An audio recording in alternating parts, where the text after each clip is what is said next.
असं म्हणतात की ज्यावेळेस आपलं नशीब आपल्यापासून पाठ फिरवतं किंवा आपलं लक आपल्याला सोडून जातं त्यावेळेस आपली आध्यात्मिक ताकद आपल्याला उपयोगाला येते त्या संकटांना तोंड देण्याकरता.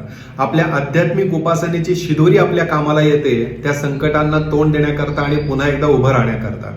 ज्याप्रमाणे एखाद्या कारची चारी चाकं ही व्यवस्थित असणं गरजेचं आहे, त्यातलं एक जरी पंक्चर असेल तरी सुद्धा इम्बॅलन्स तयार होतो.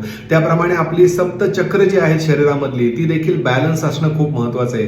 त्यातला इम्बॅलन्स देखील जर असेल तरी आपली आध्यात्मिक उपासना तेवढी चांगली राहत नाही, आपली आध्यात्मिक ऊर्जा तेवढी चांगली राहणार नाही की ज्यामुळे आपण संकटांना तोंड देऊ शकू.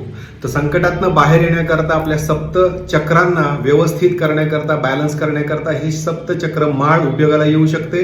किंवा सप्तचक्र माळ नसेल परिधान करायची तर हे ब्रेसलेट तुम्ही परिधान करण्याचा विचार करू शकता. आजकाल ऑनलाईन देखील मिळेल. माझ्याकडनं हवा असेल तर खाली नंबर दिलाय त्याला कॉन्टॅक्ट करा. शिरीष कुलकर्णी,